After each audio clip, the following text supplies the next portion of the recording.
Okay, some of the stuff that has been done is some of the paintwork. The guards in the tank have been painted. Now the reason for that was it's a bit of a return favour from a mate of mine. I just handed them over.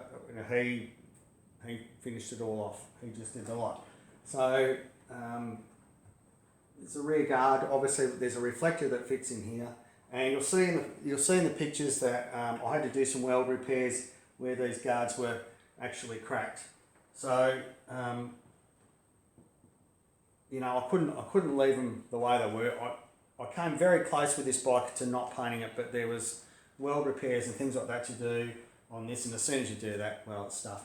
Now, when this tank got stripped back, we actually found the original colour, and this bike was like more of a crimson type colour, but once we started getting the layers of paint off, it's actually that really lovely sort of, I don't know, what do you call it, an orangey vermilion type colour. And the other thing is the guy who did it, it was my mate Crossy, is the sign writer. So this panel in here, that the Jawa and CZ, is actually pressed and embossed into the metal of the tank.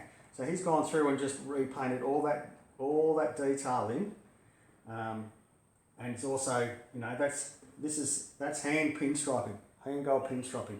Now the original tank would have been, these panels here wouldn't have been silver like we've painted them, they would have actually been chrome.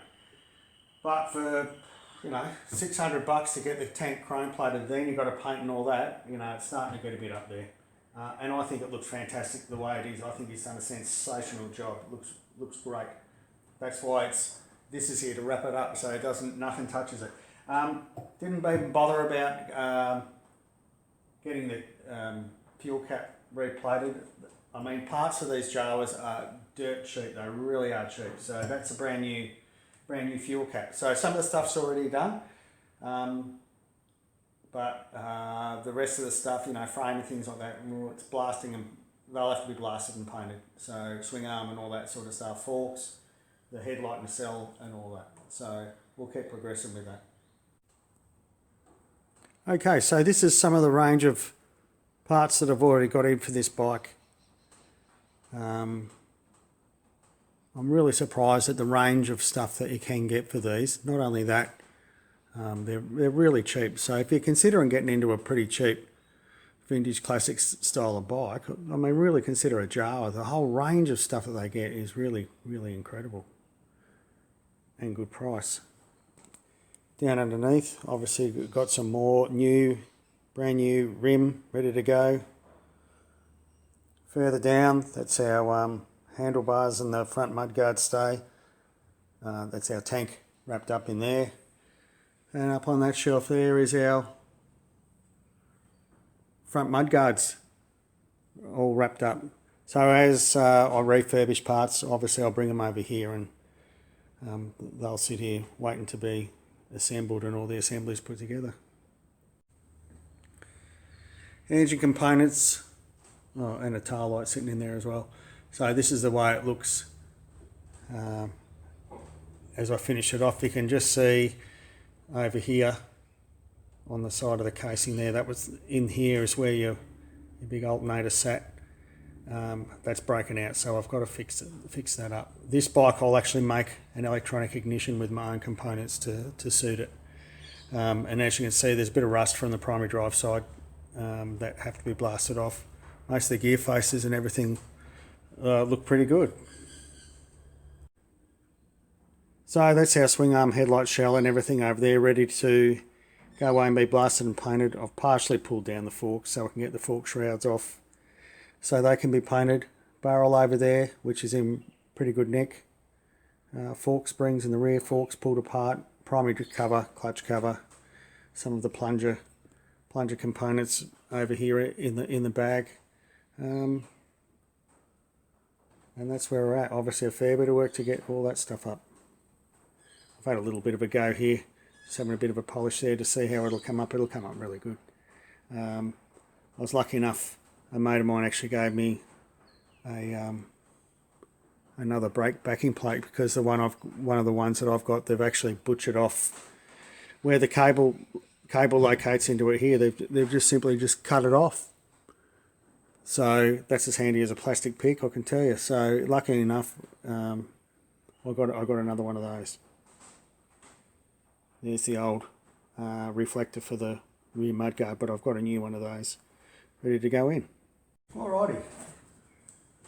One of the first issues I've got to overcome is the fact that this bike had a modified rear brake setup. So what they did is they had the brake backing plate is over on the near side of the bike.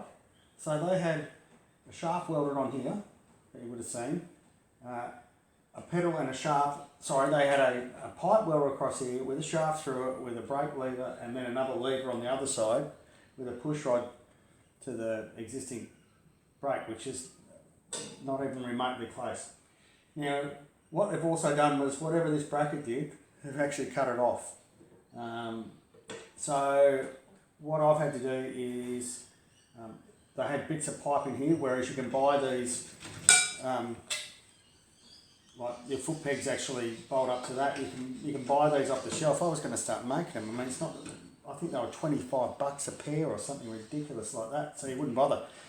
But they also had this brake set up in a nice long chrome brake lever, which is not necessarily for this bike, but it's going to be by the time it's finished. So I've had a look at.